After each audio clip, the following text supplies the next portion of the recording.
Olá, sejam bem-vindos ao Desculpa Incomodar. Eu sou o Sérgio Martins e estou ao lado de Turco Louco. Como é que tá o senhor?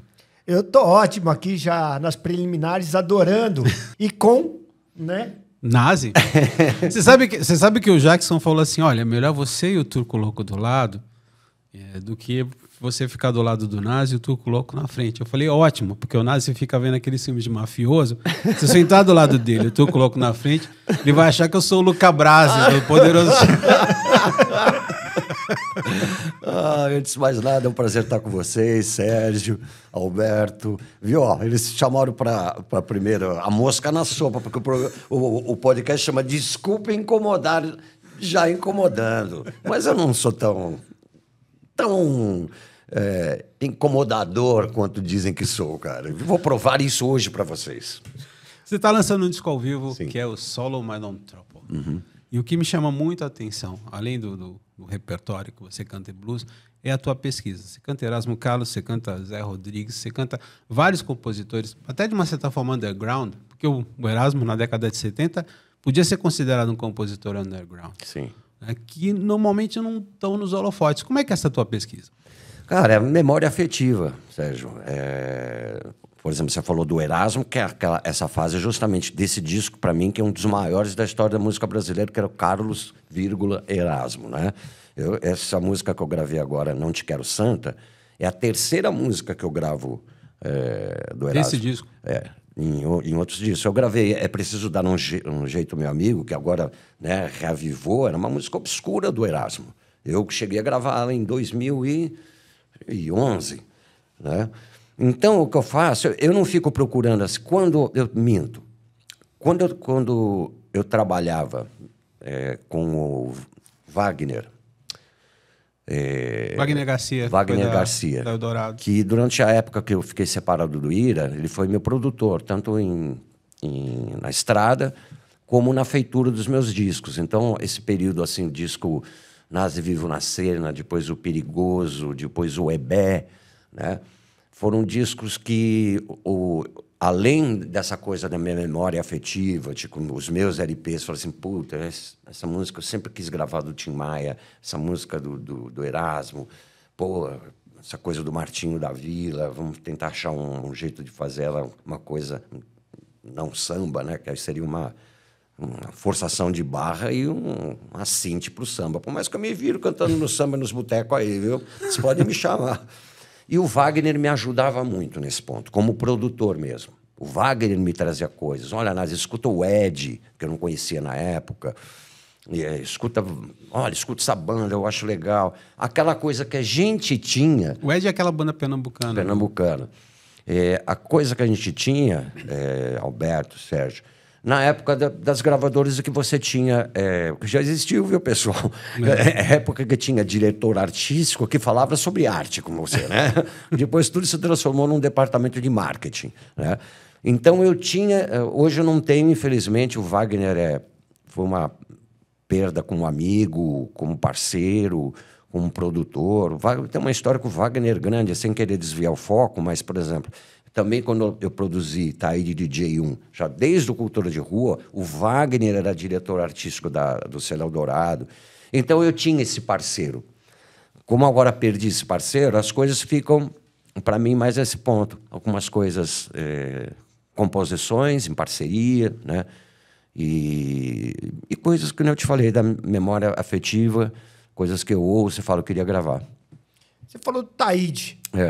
Né? Como foi essa fusão sua com o Taíde, cara? Porque o Taíde é uma grande figura do rap nacional, uma grande lenda do rap nacional. Né? Como foi esse entrosamento? Como surgiu isso? Por que te levou a fazer um rap com o Taíde? Então, Alberto, eu era um aficionado por rap quando o rap nem era assunto no Brasil. Isso por volta de 1984. Eu discotecava na noite para tirar um dinheirinho aí a mais, né? E não era esse glamour hoje de DJs, viu, gente? Era tocador de disco mesmo. E eram os lugares que tocavam o rock da época, tudo, né?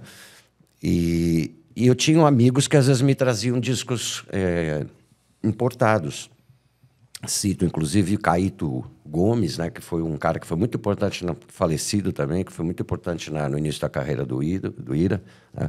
E ele me trouxe os primeiros discos do Curtis Blow, Run DMC, isso por volta de 84. Eu fiquei fascinado, cara, pelo rap.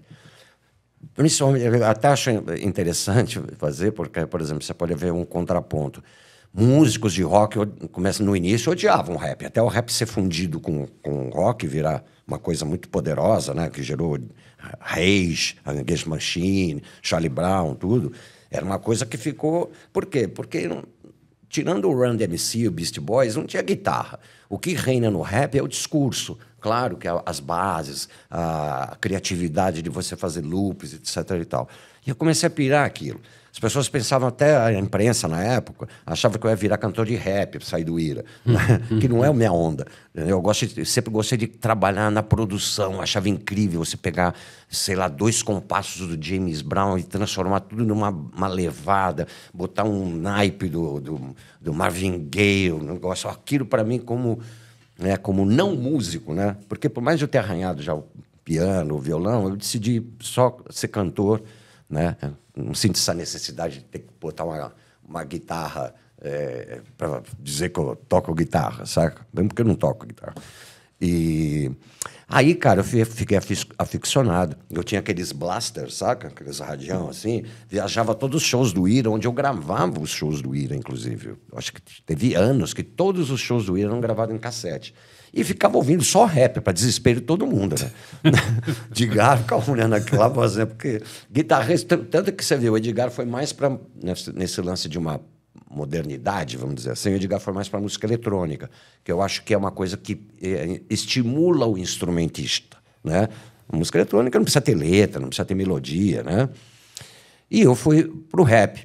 Nisso, eu criei uma confraria de amigos, né, que também eram apaixonados pelaquela onda, né, o hip-hop, o rap, e a gente começou a se encontrar. Era quem? Escova, né, nosso saudoso Escova, até o Werneck, até o Jai Mahal, que era um cara mais... do reggae. Que era do reggae, mas como apareceu o Ragamuffin, que é uma espécie de rap, de reggae, né?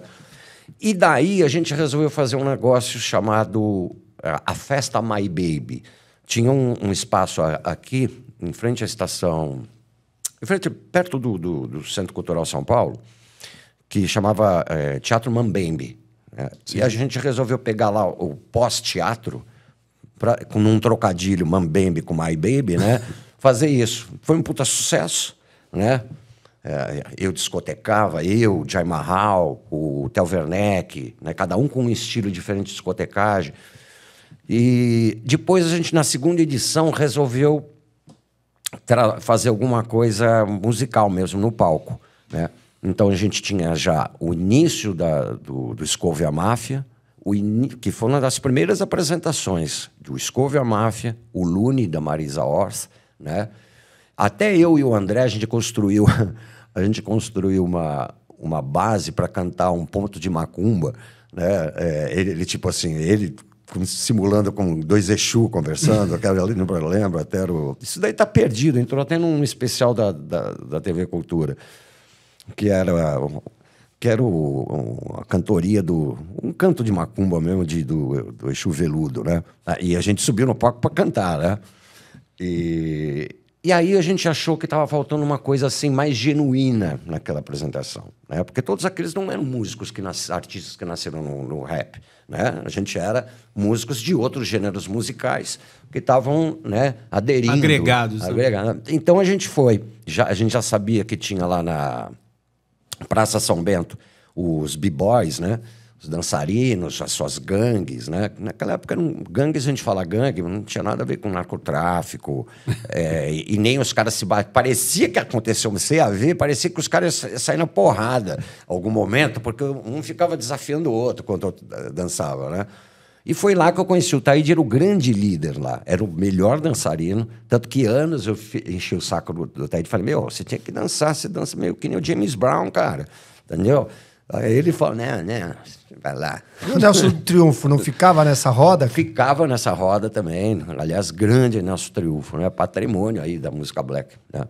E foi aí que, como eu vi o Taíde, ele destoava, não é que destoava, ele se destacava dos outros. Tanto que você vê que o Taíde hoje é um grande comunicador. Né? E eu fui falar com... Não, eu acho que até que foi ele que veio falar comigo.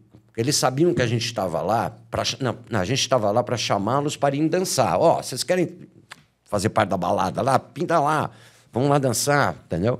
E o Taíde chegou a mim e falou assim, ó, eu tenho um amigo DJ aí, Humberto, e a gente tem um rap aí, pô, será que dá pra gente cantar lá? E, pô, de pronto, né? Aí, na época, produzimos em 4 canais, uma base para ele, né? Que era em cima de uma levada do Beastie Boys, que eu acho que era... Até esqueci a música, depois eu lembro. E aí foi o debut do Taíde. Disso, passou um tempo, depois nunca vi mais o Taíde, e foi aí que... não, minto. Daí, nós fizemos uma demotape do Taíde em 4 canais, e na época a gente estava muito bem, isso foi em 87, né? 87 para 88.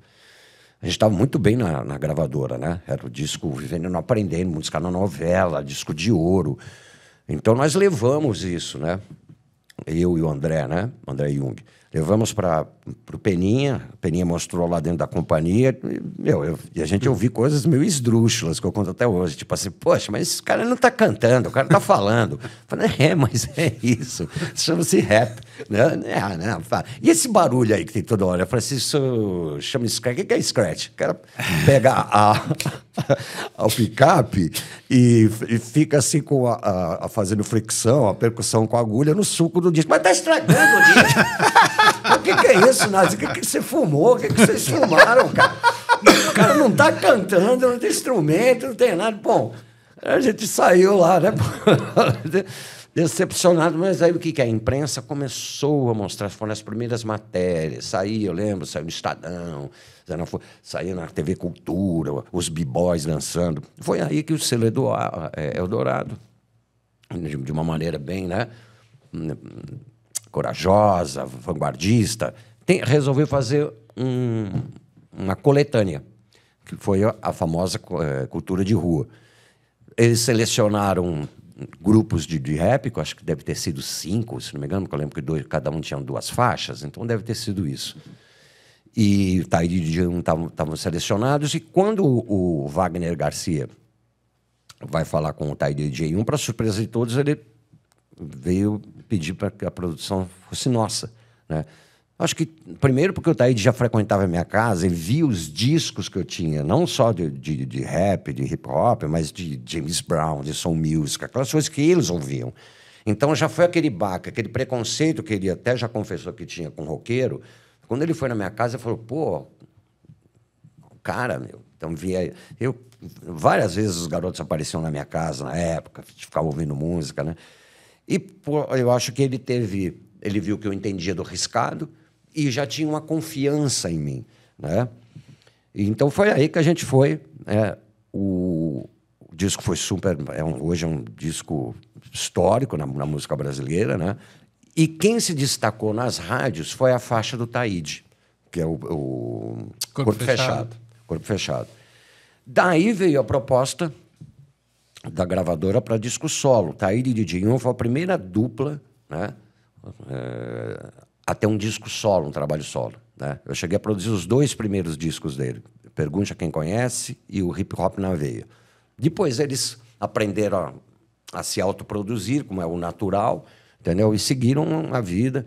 E eu vi o Taíde hoje, né, como eu vejo o Taíde hoje na televisão. Hoje não, né? Já há muito tempo, né? Cinema, televisão. Eu vejo que aquela coisa que a gente chama no afro-brasileiro de axé, saca? O cara foi aquilo que eu vi nele. Quando eu vi aquele cara que se destacava lá no meio de todos os b-boys, os dançarinos, eu vi que aquele cara tinha uma coisa diferente. Inclusive, com todo o respeito às religiões afro-brasileiras, mas o Taíde é meio Zé Pilintra, assim, né? Aquela coisinha miudinha e tal. E ele foi Ogã de Candomblé. É mesmo? Ele é filho de Ogum também. Tem música, tanto que no corpo, na versão do Corpo Fechado, no álbum, Pergunte a Quem Conhece, é ele tocando atabaque. Atabaque mesmo, atabaque de macumba, não é conga. Sim. Né? Atabaque. Eu fiz ele cantar também, tocar esse atabaque. Estamos com o disco aí. Traz aí, Wagner. Isso é um pedaço da música brasileira, galera. Cara, isso é histórico, né? E olha, os caras...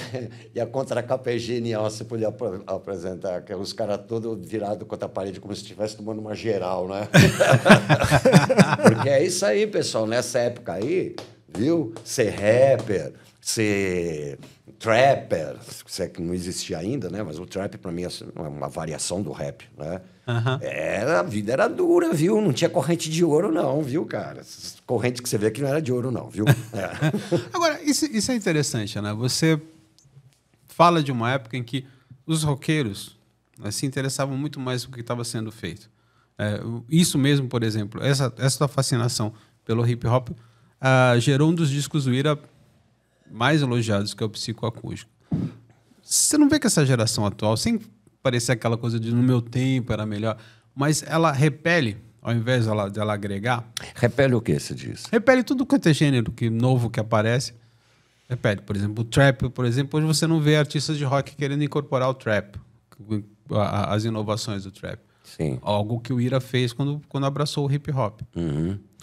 Pode ser, não parei para pensar nisso, Sérgio. Mas, por exemplo, a única coisa, eu acho que tudo isso que a gente vê hoje, MC, tudo que você vê, nasceu nisso aqui, ó, no rap. Tá? Aí foram as variações, é um que é mais melado, romântico, é o trap que é mais agressivo, né? Eu, por exemplo, sou muito fã das poucas coisas novas que eu escuto. Até para vocês não me fazerem essa pergunta, porque eu não escuto nada novo, praticamente, entendeu? É um trapper chamado Zeus. Zeus. Ele... As letras dele muito boas, sempre falando sobre Umbanda ou Candomblé.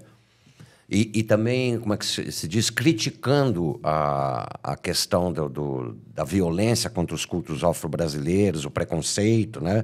Ele é muito bom. E ele usa, além de batidas muito nervosas, guitarras também, entendeu? Esse seria um cara legal, quando a gente estava conversando aqui, antes aqui em off, né?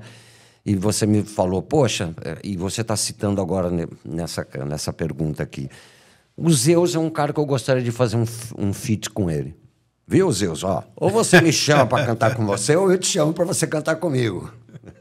Mas sabe o que eu vejo nessa história do trap, por exemplo? Por exemplo, o Matuê, que hoje é o Roberto Carlos do trap, é louco para conhecer o João Gordo. É fã do Charlie Brown Jr., né? E eu acho que tem uma coisa que marcou muito essa nova geração, que a música pode ser trap. Sim. Mas a atitude é rock and roll. Exato. Sim. Você vê o show do Travis Scott, cara, é um show de rock and roll. Um show de rock and roll. Hoje os roqueiros são muito mais marrentos. Os roqueiros não, os trappers, os rappers são muito mais marrentos do que os roqueiros atuais, né? Opa, me tire dessa, hein? Você está falando sobre os atuais, você, né? Você é eterno, você não é. Primeiro, né?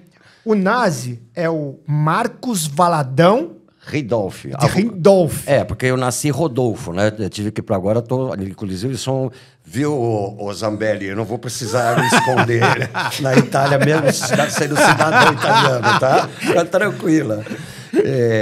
Só deixa eu, antes de contar a história do Rodolfo por Ridolf, fala uma coisa que você falou que é importante e que vai ao encontro do que o Sérgio falou, que é essa questão do rock se misturar, entendeu?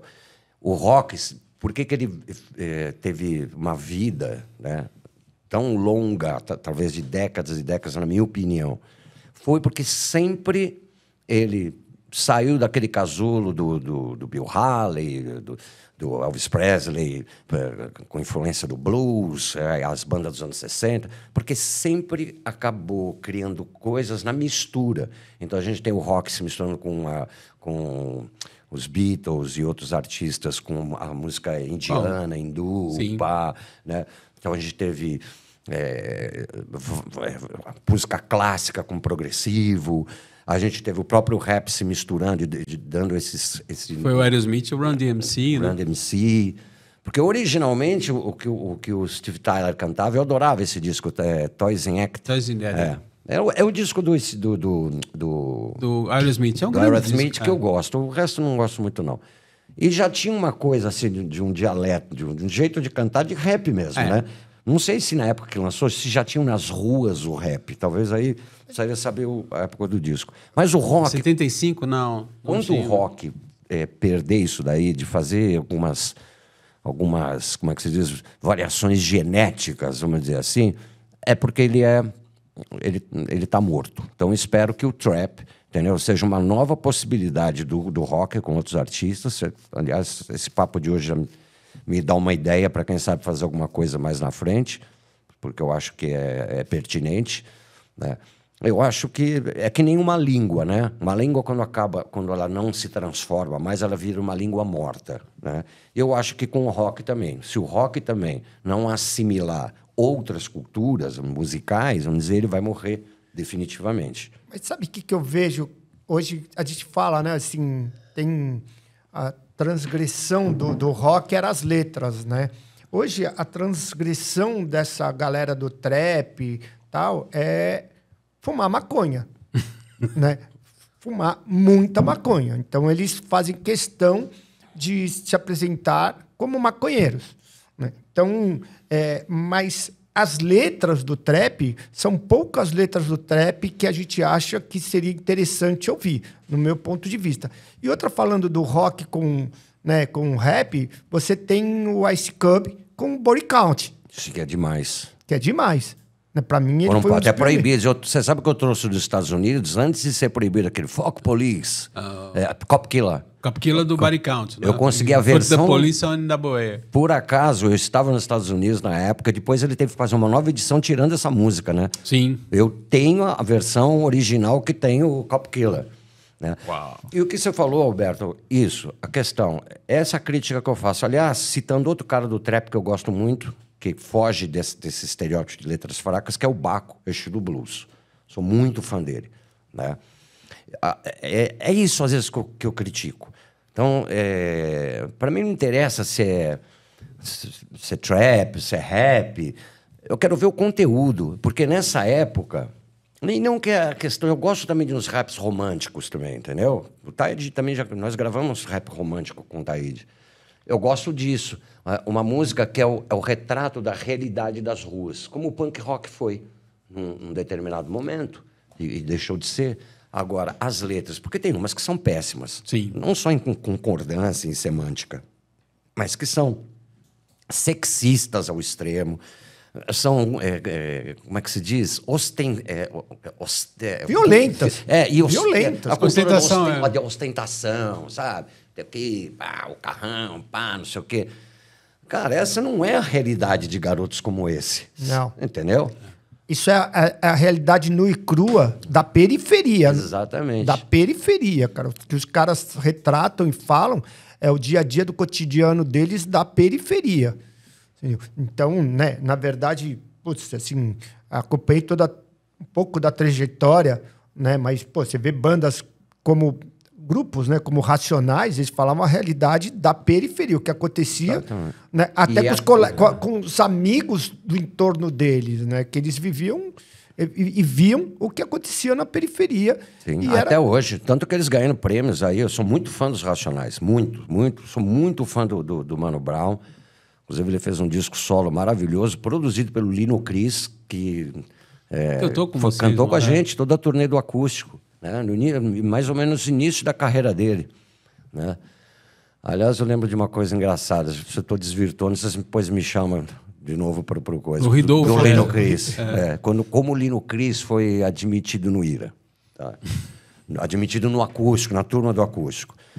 Então, quando a gente chegou lá com o Rick, né, a gente escolheu... Rick Bonadil? O Rick, a gente escolhendo... O Rick comigo e com o Edgar, né, escolhendo os músicos, né? Então, testamos a Michelle Abu, que eu já conhecia, aprovado. O Thiago Castanho, que na época estava fora do Charlie Brown, foi o Rick que sugeriu pra gente, que te trouxe. Quem gravou foi o Pacello, que era um tecladista que trabalhava com o Rick, né? Depois o Adriano Greenberg fez a turnê, né? E chegou a hora, pô, o acústico, o Ira é uma banda que tem vozes abertas, tudo, né? E, pô, vamos chamar uns backing vocals pela primeira vez na carreira? Vamos. Aí a gente foi, eu sugeri, não vou citar quem foi, tá? Porque, coitado, eu fiquei até, como é que se diz? Fiquei chateado, fiquei constrangido. E aí nós fomos no estúdio do Bonadio com essa dupla, né? E o Rick foi muito duro. Sabe esses treinadores, assim? Sei, opa. Pô, canta alguma coisa aqui. Aí eles começaram a reclamar, eu não estou me ouvindo direito. Pô, dá para aumentar mais minha voz? Sabe aquelas coisas? Aí tem um que o Rick bateu a mão e falou assim, meu, canta aí. Entendeu? Para de encher o saco, para de fazer frescura, canta. E aí, pô, cuidado, você não faz isso com gente que está fazendo teste cantando, porque você fica mais nervoso ainda, né?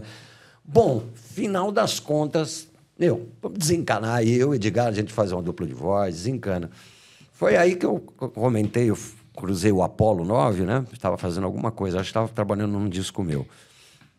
Comentei isso com ele, ele falou, cara, você tinha que testar um cara que vive gravando aqui comigo, jingles e outras coisas aqui, que é o Lino Cris.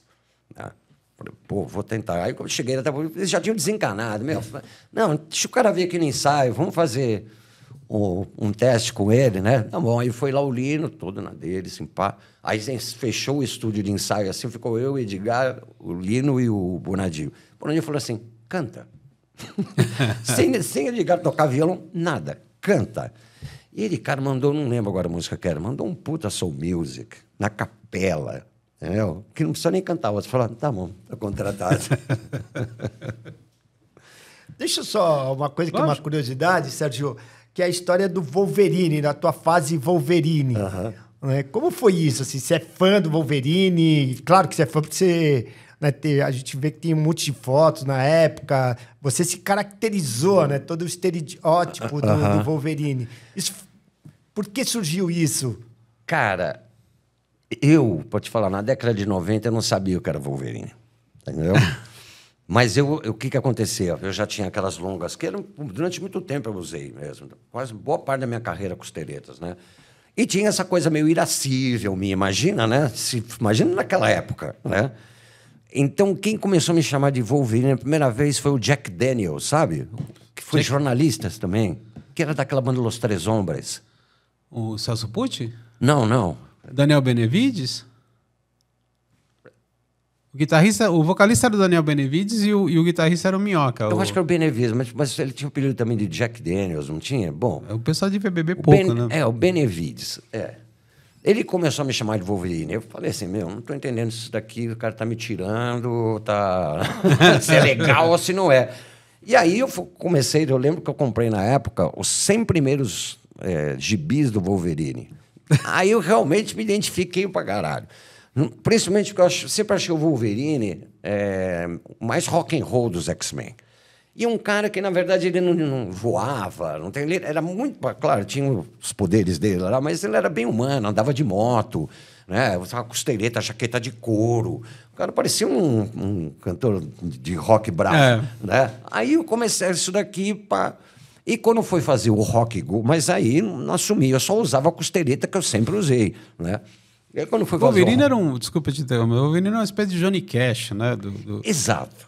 É bem por aí. Solitário, tá? De preto, né? Meio rude, né? Politicamente incorreto, não tinha aquela coisa, eu vou salvar a América, eu vou salvar o mundo. Ele estava pouco se fudendo, né? Só não chuta a minha canela. Né? Então, nisso eu sou também muito assim, entendeu? E aí começou a era de ouro do Rock Go MTV, que foi quando era com o Bonfá e o Bianchi, né? Antes já existia, mas acho que não tinha tanta penetração na juventude como quando os dois entraram. E eles eram mestres, todo mundo tinha apelido, né? Era o Ronaldão, era a Chiliquenta, era Jesus Cristo, né? Cristo, o Lenhador, né? O Rufus, o Lenhador. E eles começaram a me chamar de Wolverine, né? E pegou tanto que a galera... eu acho que por coincidência também foi na época do sucesso do primeiro, X-Men e tudo. Cara, garotada, porque o Acústico MTV fez um puta crossover pro Ira, né? ao mesmo tempo o público antigo do Ira, ou até pessoas que não gostavam de rock, gostam de MPB, gostam de violões, sim, elas, pô, consomem isso do roqueiro. E a garotada, porque seguia a MTV, veio uma puta garotada descobrir quem é esse Ira e quem é esse Wolverine Valadão. Então o cara... que tinha isso, né, Valadão? Valadão, não é qualquer Wolverine, não. Wolverine já é difícil, meus nomes. Nazi, Wolverine e como é que é o outro lá? Wolverine Valadão, entendeu? Até explicar que eu não sou aquele machão que nem o Jesse era. E pegou, cara. A molecada só me chamava de Wolverine, não chamava mais de Nazi. Entendeu?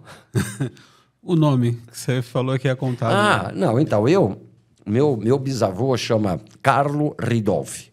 E quando ele veio para o Brasil, como acontece, é muito comum, inclusive no Poderoso Chefão tem isso, né? Ele chama Vitor Andolini, mas ele chama... Corleone.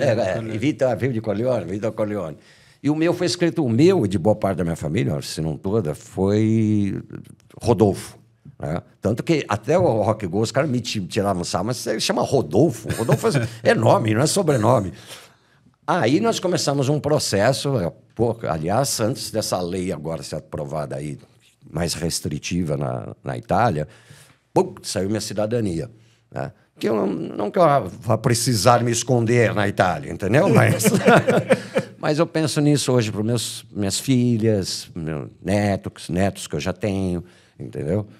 E aí a gente precisou passar por um puta processo, né? Que levou mais de 10 a 15 anos, sem dizer que na época também teve aquela briga, né? Separação do Ira, que eu também fiquei separado, brigado com meu irmão, que é o que estava tocando todo o processo, né? Com os advogados, tudo. Aquilo deu uma parada. Mas a gente conseguiu, depois de muito tempo, né? Me transformar num Ridolfi. Você sabe que eu estava com o Paulo Junqueiro, que fez alguns dos melhores discos do Ira. Sim. E eu perguntei para ele como é que foi a tua separação do Ira. Do Paulo Junqueiro ou minha? Do Paulo Junqueiro. Ah. Quando o Paulo Junqueiro deixou de trabalhar com o Ira. E ele falou que vocês foram fazer o disco que foi o Música Calma para Pessoas Nervosas. E ele falou que a primeira briga ele ia desistir. Obviamente, no primeiro dia vocês brigaram e o Paulo Junqueiro simplesmente olhou, isso, palavras dele, olhou para vocês e falou: vão pra puta que eu pariu. Pegou a mala e foi embora. Quando é que no Ira que você falou, puta, acho que a gente tá brigando demais, assim? Ou o Ira é uma banda que vive desse conflito? Esse conflito alimenta o Ira? Eu acho que esse conflito alimenta um pouco o Ira, por mais que hoje é bem mais calmo. Mas eu não lembro dele falar... Ou se ele falou, a gente não levou a sério quando ele falou isso. A gente descobriu que ele foi embora, quando a gente chegou no estúdio, ele falou, e o Paulo, não vai chegar não? Aí o técnico só falou assim, ele falou que não volta mais, cara. Entendeu? Que esse foi o disco de 95, cheguei a comentar com você, né? Que é o Música Calma para Pessoas Nervosas. Que, aliás, é um disco menor do Ira, tá? Claro, não estou dizendo que é uma porcaria. Mas é o seguinte, eu acho que tudo na vida tem escalas, né? Os discos não são iguais. Mas qual era a circunstância que a gente encontrou naquele disco? Foi em 95, cara, auge de drogadição, né? Principalmente a minha, né? A banda, para você ter uma ideia, o último disco que o Ira teve um contrato muito legal, o contrato que gerou os primeiros discos do Ira, os 3 primeiros, era excelente. E a gente renovou depois do Psicoacústica com um adendo que a gravadora pagaria uma produção internacional para a gente, né? E então a gente devia 3 discos. Aí tem o Meninos da Rua Paulo, que é um disco bom. O Música Calma para Pessoas Nervosas é um disco irregular, feito em toda essa coisa, né? Tanto que eu acho que tem coisas muito legais lá. Eu gosto muito da versão que a gente fez de Stones, de She's My Sweetie. Achei muito legal, ficou meio Queen, assim, a gente deu uma abertura de voz que parecia o Queen cantando essa música, sabe? E, cara, a gente já, desde depois do Psicoacústica, o Psicoacústica fez a gravadora fazer um negócio com a gente assim, ai, meu, esses caras já são chatos de levar em programa de televisão. entendeu? Eles fazem música que não tem refrão, que tem solo, instrumental. Imagina o que a gente estava comentando sobre esse negócio do instrumental hoje em dia no streaming, né? Nossa, o Psicocurso não seria jamais ouvido nenhuma faixa 10 segundos, entendeu? E a gente já viu que a gente estava escanteado, que eles tinham que lançar discos da gente, tinha um contrato, né? Então, a gente, em vez de fazer esse disco... Não, o terceiro disco, nós já tínhamos planejado com a gravadora fazer o seguinte, cara, quanto é que vocês gastariam lá com a gente? Entendeu? Então, paguem a gente isso daqui, a gente resolve o que faz esse dinheiro... Na verdade, a gente meteu tudo no bolso, né? Fez produção internacional nenhuma, entendeu? É tipo assim, um final de casamento, espólio de casamento. A gente já sabia que a gravadora não estava nem aí pra gente. Então, e eu acho que foi toda essa coisa que o Paulo pegou no estúdio. Uma banda que já estava meio desanimada, sem saber o futuro dentro da gravadora, entendeu? Uma banda que já tinha uma fama de ser uma banda difícil de ser trabalhada por... assessorias de imprensa, principalmente a coisa da televisão, não digo nem a coisa de dar entrevistas para publicações, não isso, mas a relação que a gente tinha com programas de auditório, tudo isso para eles já era difícil, eles não entendiam porque a gente não gostava, entendeu? Porque, né? Entendo eles, pô, os artistas lutam para ter um negócio desse, vocês têm, vocês desdenham, sabe? E tudo isso... criou um clima que realmente o Paulo chegou a falar, meu, esses caras estão sem norte, enchendo o saco, um fala que gosta assim, outro fala que gosta assado, um acha que está meio assim, tanto que eu te falei, né, esse termo psicoacústica, quem não é, sugeriu, a gente que adotou, quem falou pela primeira vez para a gente foi o Paulo Junqueiro. Que a gente ficava no estúdio do Psicoacústica e sempre tem aquela coisa também, você tá chapado, né? Que a gente fumava só o da lata lá no narguilé, assim, no índice Dow Jones, esse é o máximo. Ainda botava esse conhaque também, entendeu? A gente chegava com aquelas coisas que a chamada rodação de lâmpada. Aqui no Brasil fala-se rodação de lâmpada, né? Ah, eu acho que tá meio assim. Aí o Paulo Junqueiro assim, eu acho que está meio assado. Eu acho que está faltando isso. Aí eu falava, meu, desculpa, gente, isso é psicoacústica. Né? É tipo assim, são efeitos psicológicos dentro de uma audição muito extensa ou qualquer coisa que o valha. Aí a gente falou, adorou, psicoacústica, a cara desse disco. Então, cara, o Paulo já viu que aquilo tinha futuro, já não estava com um saco... para fazer aquelas coisas, né? E um dia a gente chegou no estúdio e ele não estava, entendeu? E foi uma pena, cara, porque a gente tinha uma... Mas eu entendo totalmente o Paulo. Acho que se eu tivesse no lugar dele, eu faria a mesma coisa, entendeu? Hoje o Ira está melhor, mas a gente sempre foi muito chato no estúdio. Até chato no bom sentido, sabe? A gente se perseguia, porque... como não sei se eu comentei com vocês, também outro grande produtor com quem eu trabalhei, que é o Marcelo Susequinde, né? Ele teve uma máxima que eu nunca vou esquecer, que eu acho perfeita, que ele fala, Lazi, disco a gente não acaba, a gente desiste. Porque se eu for ouvir, meus amigos, se eu for ouvir esse disco aqui, as faixas que eu produzi, eu vou ouvir e falar assim, eu faria diferente esse detalhe, eu faria diferente. Não tem... É óbvio que não é ser desleixado, mas chega uma hora que você, em comum acordo com o produtor, tem que falar assim, cara, já tá bom assim, não vamos deixar a coisa perder um espírito, entendeu? Tanto que eu, na minha carreira solo, quase toda ela... exceto aí o solo Manontropo, exceto o Rock Soul Blues, eu sempre gostei de fazer assim, ser o mais purista possível, gravar ao vivo, entendeu? 3 takes de cada música, voz valendo, só corrigir alguma coisa que fosse muito aviltante, entendeu? Desafinado, Eu sempre achei que você gravar uma moda antiga, como faziam os primeiros artistas, né? Entravam, gravavam... 2 takes, 3 takes, depois escolhi o melhor. Eu sempre achei que esse jeito de gravar é o que dá mais vivacidade. Por exemplo, eu lembro, quando a gente teve a reunião final com a MTV, era a Ana Butler, que era diretora-geral da MTV, né, sobre o acústico, onde a gente decidiu, inclusive, as participações especiais. Eu lembro que a Ana falou uma coisa para a gente que nos chamou bastante atenção. Ela falou, vou falar uma coisa para vocês.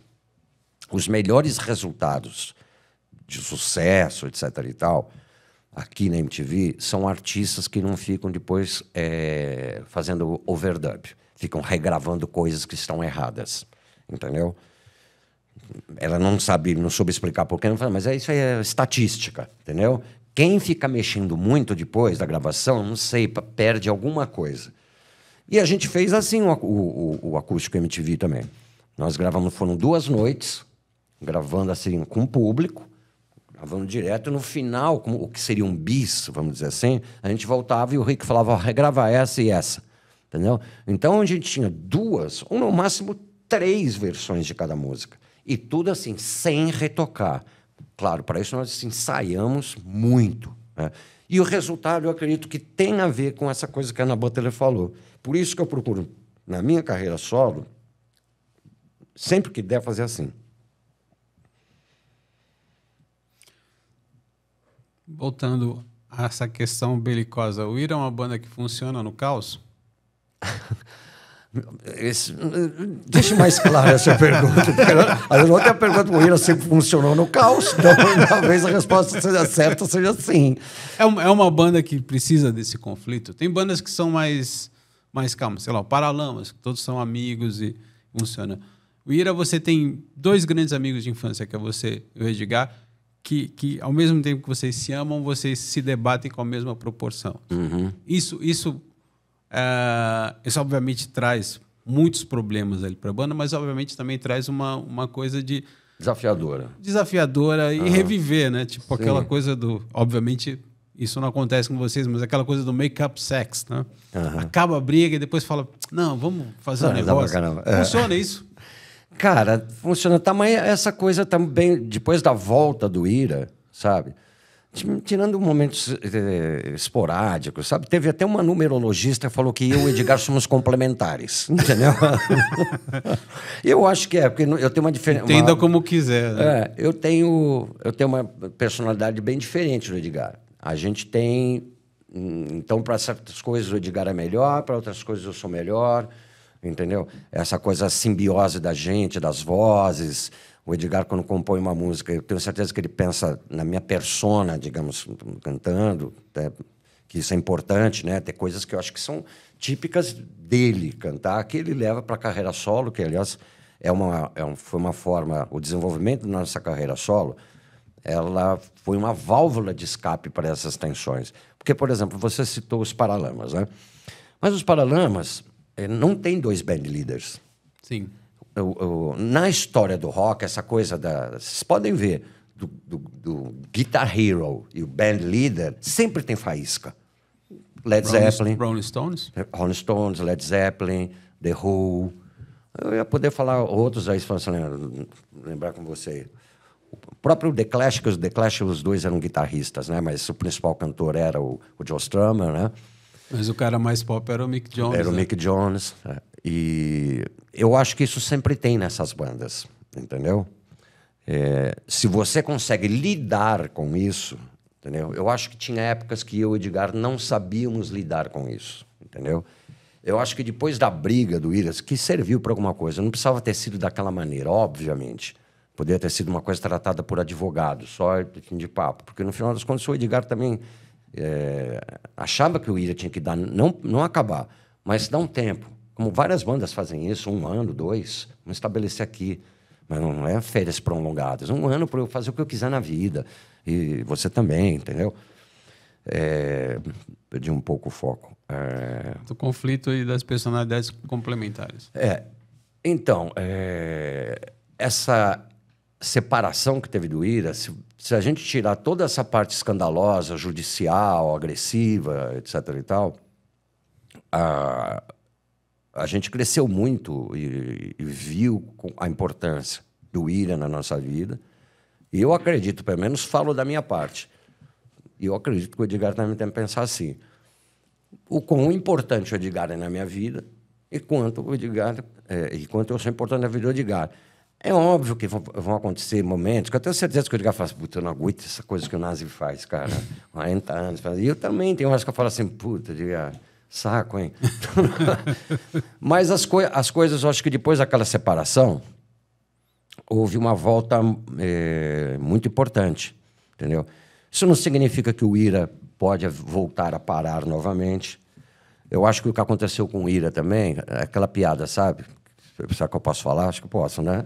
Cachorro que tem muito dono morre de fome. Então, o IRA era um cachorro que todo mundo era o dono, entendeu? E ele acabava mas, né? Eu, Edgar, que éramos os principais. Sou eu, Edgar, Sim. que temos que dar me desculpem os outros. Sou eu, Edgar, que sempre tocamos a banda, diferentes formações, para quem não sabe. É óbvio que o André e o Gaspa foram os que gravaram 90% dos discos do IRA. Mas teve uma história antes, rica também, não fonograficamente, mas rica. E depois está tendo agora também. Então, acho que a gente sabendo administrar isso, até para um momento chegar e falar assim, cara, vamos dar um tempo de 1 ano, 2, paz e amor, bicho. Você vai continuar, vamos fazer coisas solos, quem quiser ir para a Europa vai, entendeu? Se quiser ficar na África lá, virando babalaô, você vai, entendeu? E são coisas que... Mas só que o que acontece? Hoje são coisas que são discutidas entre eu, Edgar e o meu irmão, aí eu estou falando do Ridolfo Júnior, nosso empresário. Claro que também é um polo importante. Hoje as coisas são discutidas nessa tríade, e é bom uma tríade, né? Porque quando 2 não batem a ideia, vem um terceiro. Dá o voto de Minerva, né? Ah, teu irmão, eu já encaminho o processo de canonização. Pode crer, coitado. Velho. Hoje eu estava conversando com ele, né? Que ele está preocupado com a pressão alta dele, né? Ah, não sei, porque ele tem também um problema na cervical, tudo, né? Quando a gente conversou sobre médico, ele perguntou para mim que eu tenho que tomar remédio para hipertensão também, né? E aí comentei até com ele, eu falei, depois que tu passou tudo aí, que a barra mais pesada foi com ele. Se você não virasse hipertenso, achar que você é um coração de gelo, né, cara?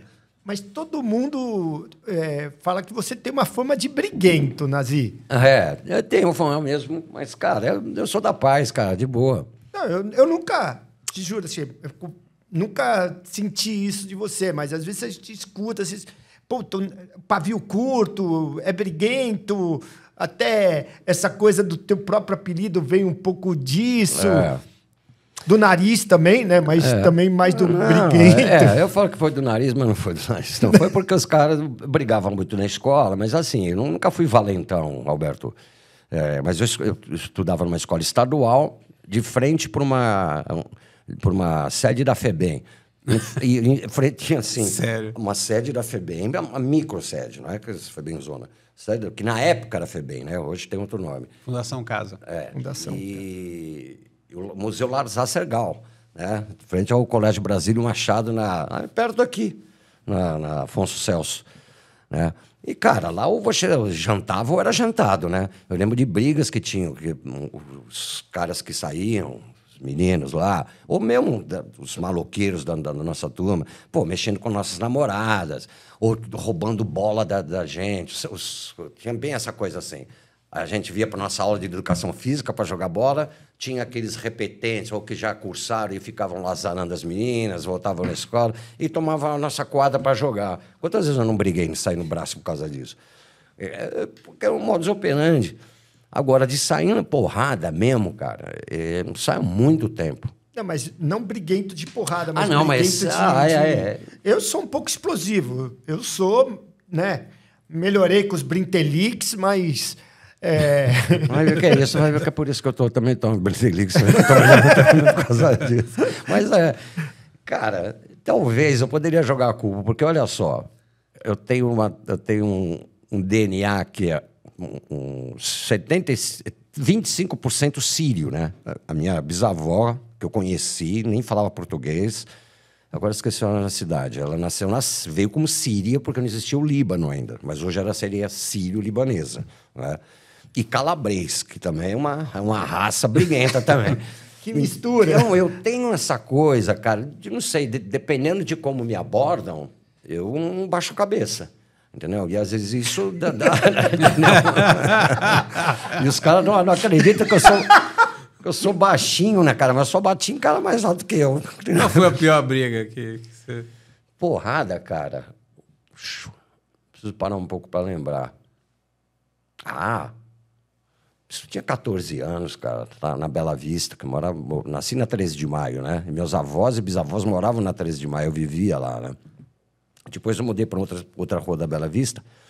Eu era virgem ainda, cara. E eu me engraçava com uma menina lá, que eu não sabia que era chefe, que era namorada de um chefe de uma gangue da Japurá. E todas essas ruas, era assim, a época que tinha muita gangue de rua. Ninguém não usava arma de fogo, nada. Era Macau, Macauzinho, Barão, Barãozinho, e nós tinha Japurá, tudo. Eu nada, cara, eu nem beijei essa coisa, eu acho que beijei. Mas assim, nada além disso daí. E um dia chegou um cara, esse cara chamava Valtinho. Chegou e mandou um recado para mim que queria conversar comigo, lá na rua. Eu fiquei, né? Meus amigos todos falando assim, meu, vai embora, Nazi, o cara vai te apontar uma casa de caboclo para você. Eu falei, não. E na época eu fazia Kung Fu, cara, sabe? Eu tava super autossuficiente. Já tinha feito boxe. Achando que era o David Carradine. Nossa, brigou bem, cara. Fala um negócio, viu, cara? Você me vê, tem umas cicatrizes aqui que se eu mostrar aí com a câmera do zoom aí, vocês vão ver. Cara, aí eu fiquei sozinho lá esperando. E começou a pintar 2 aqui, 2 de lá, 3 de ali. Depois eu vi que tinha uns 10, né? E aí esse tal do Valtinho veio para me dar uma surra, né? E eu também não era bobo, né? Eu fiz só tirando, né? Na arte marcial, só tirando os golpes dele. Para cansar ele, para falar, meu, certo o cara aqui, eu tô morto. Deixa eu fazer ele... Não vou bater nele, só vamos deixar ele me bater. O conversar já era sair socando. Não, ele já começou. Ele foi lá porque ele devia mostrar para todos os amigos que ia bater no cara que paquerou a namorada dele. 14 anos eu tinha, entendeu? Aí, pá. Quando o cara começou a ficar ridículo pro cara, porque o cara... Né, chegou um cara para mim e fez assim, ó, pegou nos meus ombros e falou assim, pô, gente... Deixa o cara aqui, meu. O cara é uma gente boa. Pum! Ele chamava Testinha. Aí só foi tapa na minha cara. Pá na minha cara. Pá! E eu assim, seus covardes, vão lá. Pá. Tomava tapa, mas não caía. Ficava de pé, marrento. Bom, vocês acham que essa história acabou assim, né? Mas não acabou. Depois eu fui pegar... Eram 3 irmãos. Eu peguei um por um. Porque aí eu já tinha minha rede, né? Eu já estava famoso na rua, que eu era... Sangue italiano.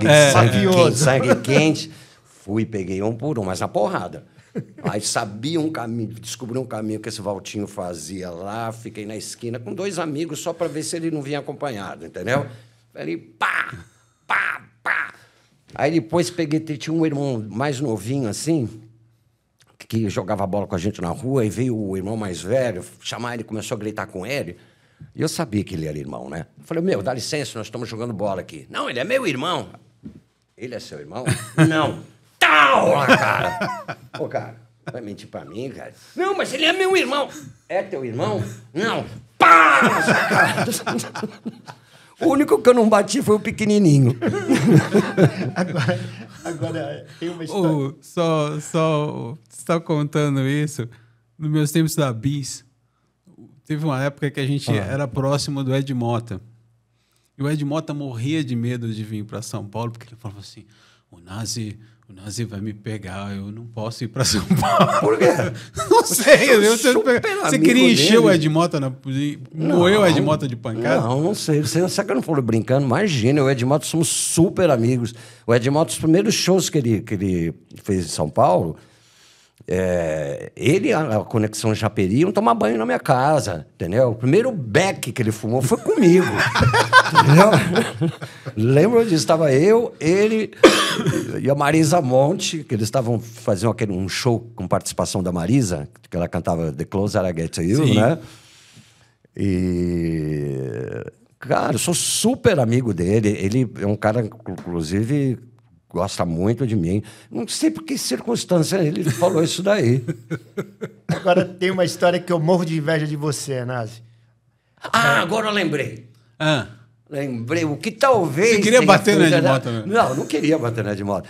Eu acho porque ele teve... No começo, ele meteu o pau no rap pra caralho. Entendeu? O pessoal do rap ficou bravo com ele. Mas recentemente ele falou umas besteiras. De novo. Aí ele não gosta de rap, entendeu? Então, agora que você me falou, talvez ele tenha pensado, ô Ed, eu te amo, cara. Eu amo ter você. Mas o pessoal do rap, ó... Depois ele se retratou, né? Ele viu a cagada que fez e se retratou. Mas tem uma coisa que eu morro de inveja de você, cara. Você falando de namorada e Marisa Monte, eu sou apaixonado por essa mulher. Ela é incrível, né? Eu sou apaixonado.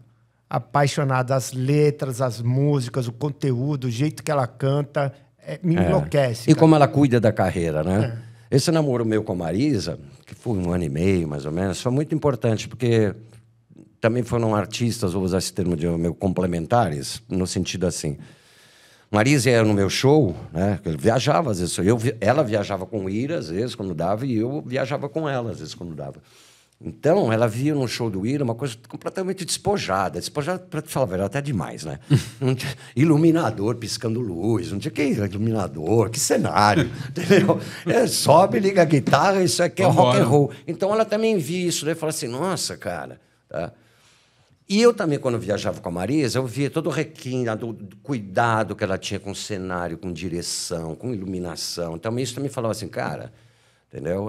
Assim como ela, acho que viu uma coisa bacana no despojamento, né, de uma banda como Ira, eu vi uma coisa que era importante, passei a olhar com outros olhos depois disso, todo o cuidado que ela tinha, né?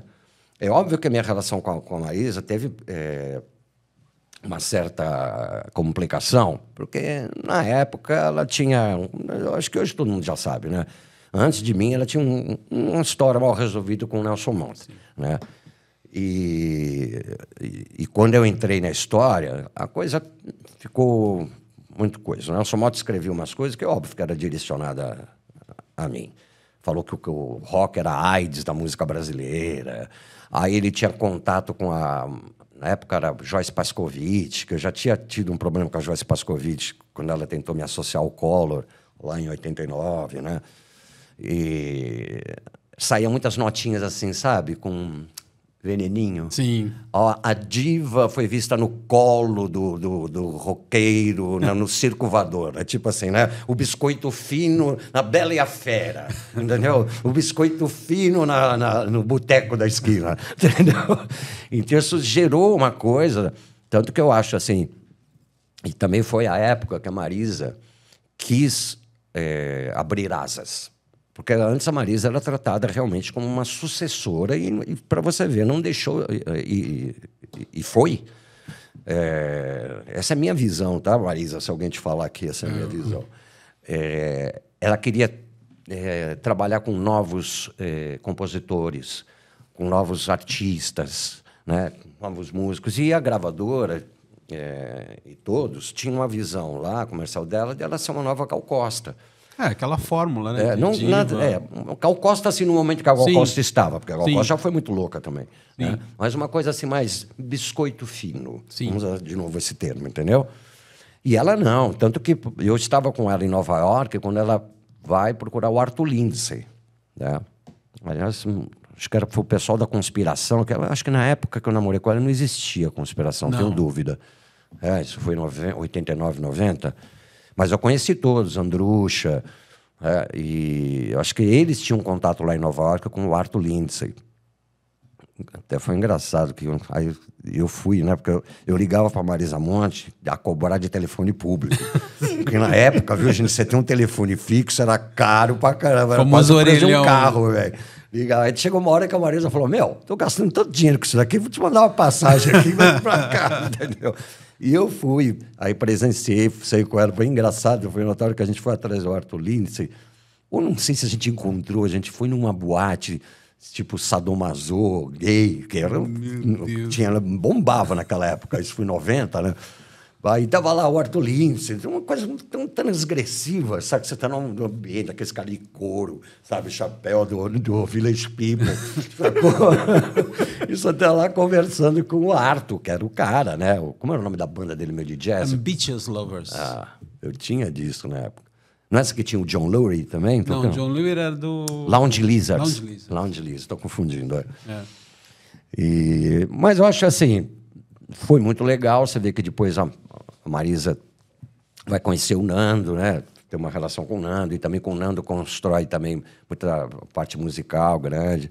Acho que a Marisa conseguiu atingir. E eu, na verdade, estive do lado dela, dando apoio moral para ela para tudo isso.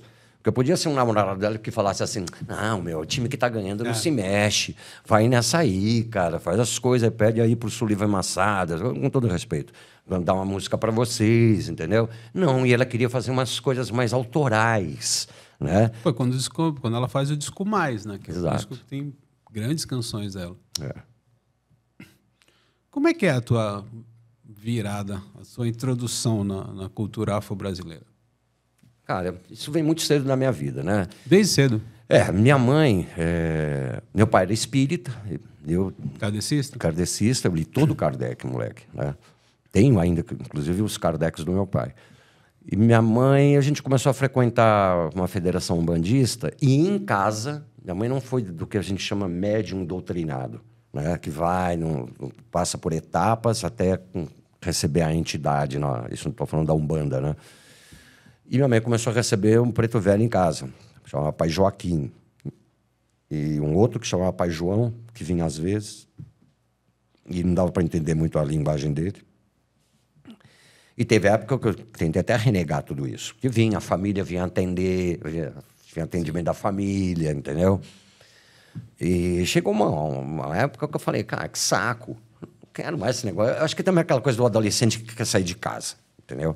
E eu lembro, cara, que o Preto Velho tinha falado para mim, para o meu irmão, para o meu pai, que a gente tinha que se preparar, que a mamãe tinha coisa aqui, ó. Não foi aqui, não foi aqui, foi aqui, foi aqui, no cucuruto, aqui na glândula pineal, né, na moleira, né? E depois, isso foi uma época que eu falei, meu, não acredito mais nada disso. Também depois comecei a usar drogas e também você, né, desespiritualiza totalmente, né? Mas aí minha mãe, 6 anos depois, morreu fulminantemente com um câncer no cérebro exatamente aqui. E eu lembro que depois que o Preto Velho falou isso, a gente fez minha mãe passar por uma série de exames. A gente nem contou para nada para ela. Falou, esse check-up, meu. Né? Não tinha nada. E depois fiquei sabendo pelos médicos que aquele tumor muito agressivo, aquele câncer muito agressivo, ele se desenvolveu nos últimos 6 meses. Entendeu? Quer dizer, de 6 anos, né? Porque você pode dizer, será que a pessoa subconscientemente tinha um problema na cabeça? Não. Né? Então, eu fiquei assim. Mas aí, só depois que eu larguei mesmo um outro culto, né? O culto à coca, que eu era viciado, né? Que eu comecei a novamente me interessar por isso. Eu já tinha lido muito o Verger, né? Eu, primeiramente, fui pré-iniciado na Bahia, numa mãe de santo muito simples, que é a mãe Margarida. A gente chama de... Fui a Bian, para quem conhece, né? É aquele que tem as contas lavadas para o orixá, que ela verifica que é o seu. Na época, Ogum, sempre todos me deram Ogum, né? Ogum, ela colocou Oxóssi e Oiá, que são coisas que no Ifá não apareceram, exceto Ogum. E nisso eu tinha essa relação de 6 meses eu ia para a Bahia, entendeu?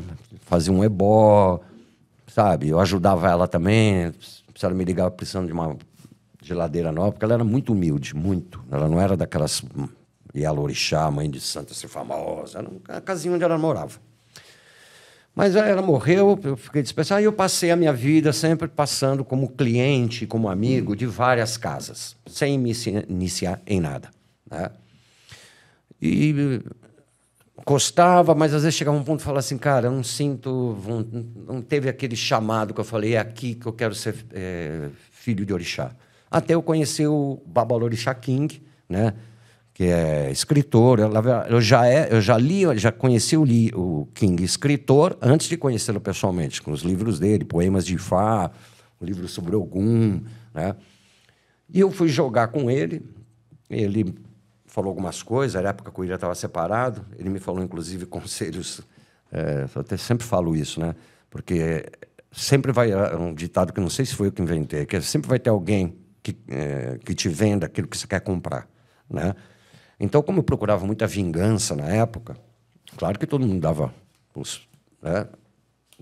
Esse um ou outro chegava a falar, cara, eu não quero fazer mais nada, eu queria vingança, né? E o King foi o cara que falou completamente diferente para mim. Teve um discurso completamente diferente para mim, que eu tinha que abdicar de tudo isso, dos processos, entendeu? Questão da ancestralidade, que é meu pai que está envolvido, papapá, papapá. E ele falou, cara, todo mundo tem que desenvolver a sua espiritualidade, você mais que os outros. Tanto que eu tenho o meu jogo de iniciação IFA, tem sacerdócio, né? Eu não tenho condição de ser sacerdote, que é uma vida que eu não posso cumprir, né? Mas eu procuro levar pessoas para o IFA e para o Orixá. Então, eu acredito que nisso minha missão está sendo, né? Você sabe disso, né? E aí o King falou, ó, se você tem um terreiro aí que você vai lá, se dedique mais. Se não quiser, venha conhecer o nosso, que é o Dudu, o Templo dos Orixás, que é em Mongaguá, o templo, né? O King tem um escritório onde ele atende as pessoas, joga para as pessoas de tempos em tempos, né? E quando eu entrei lá e vi o discurso dele, um discurso tão desapegado de muitos chavões afro-brasileiros, uma coisa que qualquer pessoa fala, de maneira pragmática, fala sobre orixá. Por mais que ele é um cara que nasceu no orixá, ele é um africano, a mãe dele era do orixá, ele é iniciado com 7 anos, o cara, livro, sociólogo, doutorado na USP, entendeu?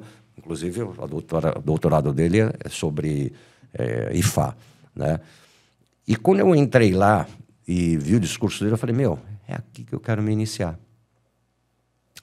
E o King, no começo, até tinha uma coisa meio assim comigo, que eu já tinha passado os outros artistas lá, que eu não vou citar o nome, né, que chegaram lá pagando de artista, saca? Essas coisas. Então, ele tinha no começo uma coisa assim, meio assim comigo. Mais um, né? Depois eu virei, pô, graças a Deus, sou modéstia à parte, hoje eu sou um cara muito respeitado pelo King, tanto que eu estou numa produção com eles, um filme, né? Para quem não sabe, Exu e o Universo, do diretor Thiago Zanato, que tem produção e roteirização, entre outros, minha e do Baba King, tá? Que foi gravado na Eslovênia, na Galícia, no Brasil, obviamente, e algumas cidades na Nigéria.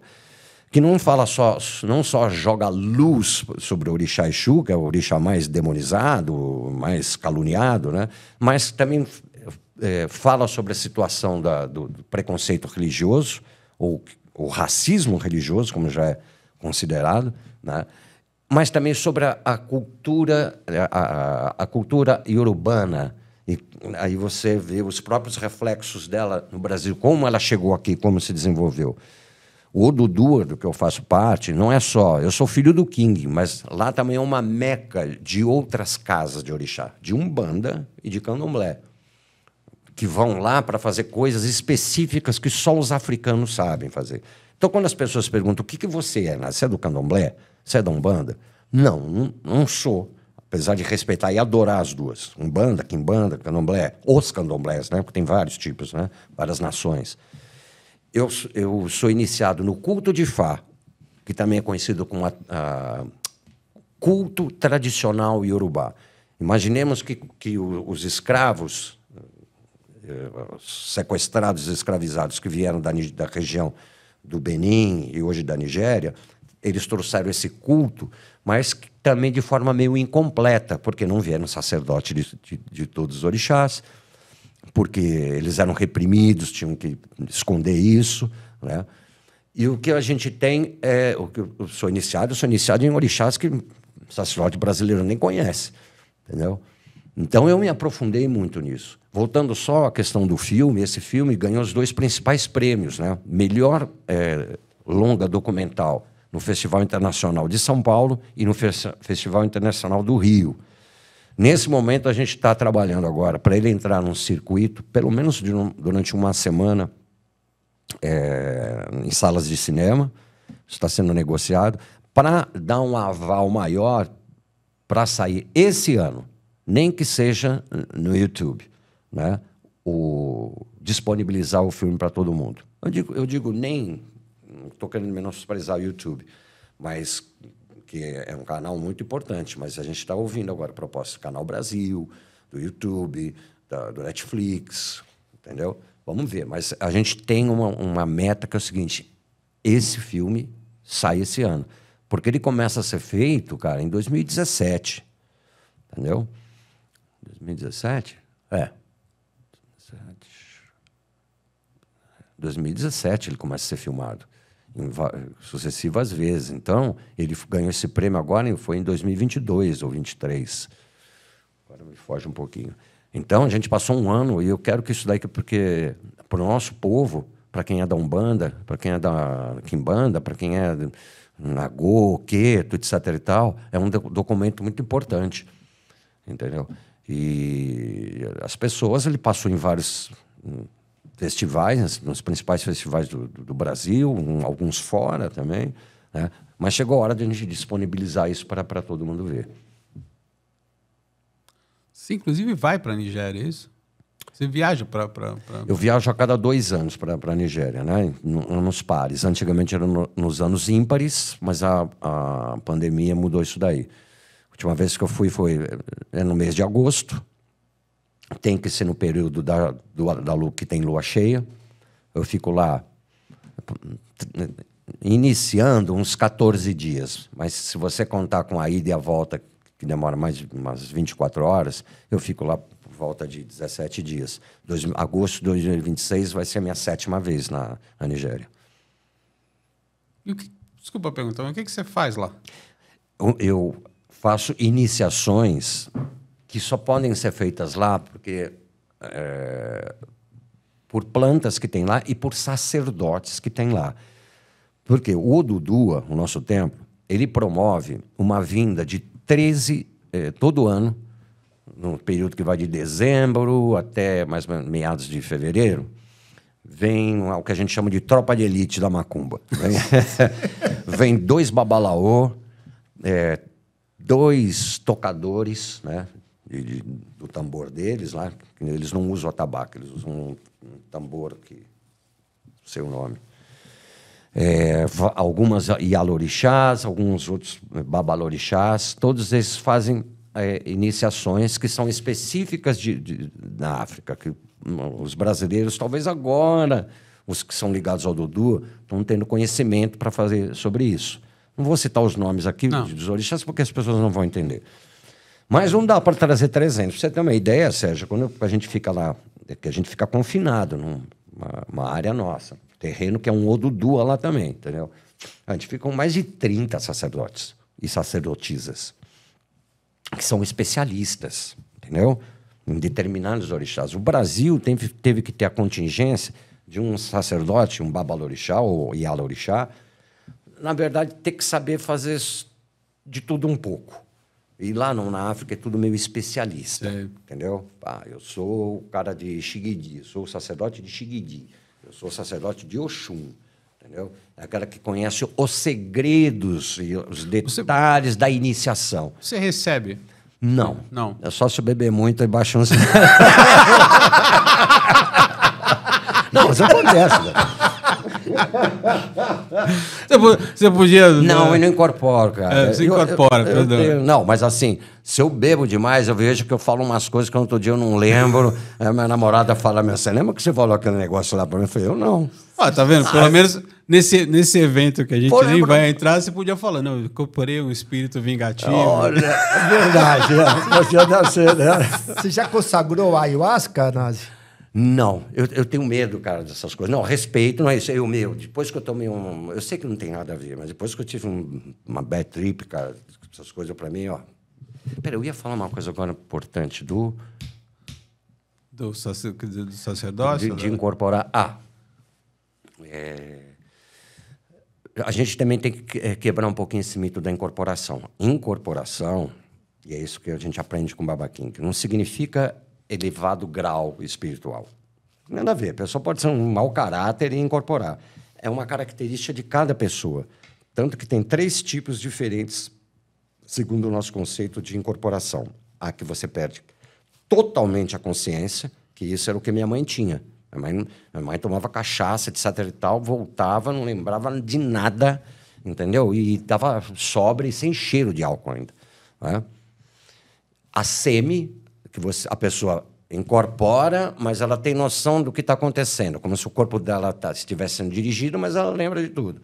E a pessoa que é só imantada, que não perde consciência, nenhum orixá ou entidade entra, mas a pessoa fica emocionado, que é do meu caso, entendeu? Temperaturas normais de temperatura e pressão. CNTP, né? Condições normais de temperatura e pressão. Para terminar, a gente tem visto reuniões de formações tradicionais de bandas. Os Titãs foi o maior exemplo disso. Se falassem, fizessem uma oferta tentadora para o Ira voltar com a formação que gravou os seus principais discos, voltaria ou você fala está fora de questão? Não, está fora de questão. A não ser que fosse... Mas eu não acho que é o caso, porque é tão diferente o caso dos Titãs do nosso, com todo respeito. Primeiro, por exemplo, o Gaspa. O Gaspa não quer voltar. O Gaspa está hoje, mora em Brasília, tem uma pousada em Pirinópolis, toca por prazer umas gigs de blues e de rockabilly, entendeu? Ou com o filho dele, entendeu? Não quer essa vida de turnê, nem de nada, entendeu? Então, primeiro que eu acho que é um desrespeito com quem está com a gente. Por mais que chegou agora, e não é tão agora, né? Há 10 anos, Johnny Boy e Evaristo Pado estão na bateria, estão na baixo bateria. É muito tempo, né? Então, seria um desrespeito, acho que, com ele, sabe? No caso dos Titãs, cara, foram muitos caras que saíram dos Titãs e viraram astros. Concorda comigo? Sim.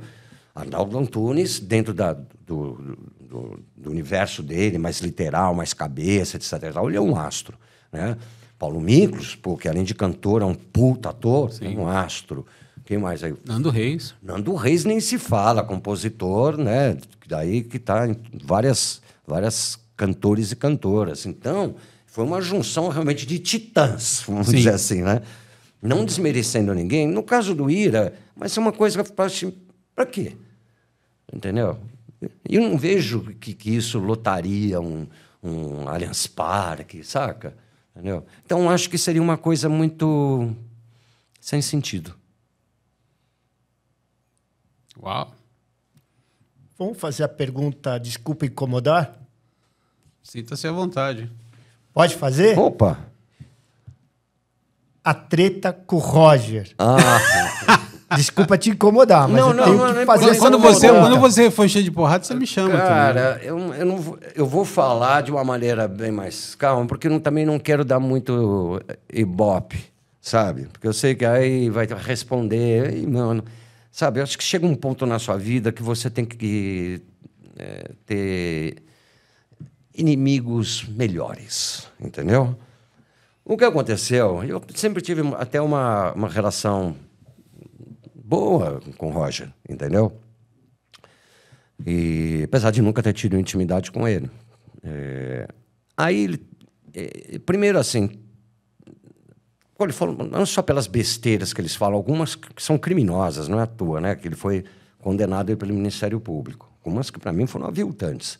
Mas até aí, eu sempre falo, cada um escreve sua biografia, né? Eu não vou ficar tomando as dores, não foi por isso. Foi porque ele e o Edgar protagonizaram uma discussão. O Edgar acho que menosprezou a fase dele, Edgar, no ultraje. O Roger respondeu, dizendo que o Edgar era ingrato, que não sei o quê. Mas nas internas rolaram umas coisas que eu não vou falar aqui, entendeu? Umas coisas que, através do Júnior, meu empresário, a gente ficou sabendo que o Edgar falou, entendeu? E que eu achei ameaça, entendeu? E eu não gostei. O Edgar? Não, o Roger. Falou para o Edgar. Não, o que o Roger falou para o Edgar, normal. Normal. Mas em off, ele falou para o meu irmão umas coisas em tom de ameaça. Porque seu irmão era empresário do traje, inclusive. Já não era mais, viu? Não era mais? Não, meu irmão rompeu com o Roger também, né? Rompeu. Bloqueado, inclusive. Tá? E falou para o meu irmão algumas coisas em relação ao Ira, a nós, que para mim soou como uma ameaça. Aí eu não gostei. Já fiquei meio assim. Aí teve um dia... essa fase é esdrúxula, mas tudo bem. Eu tenho nos domingos, né? Eu filmei muito cozinhando.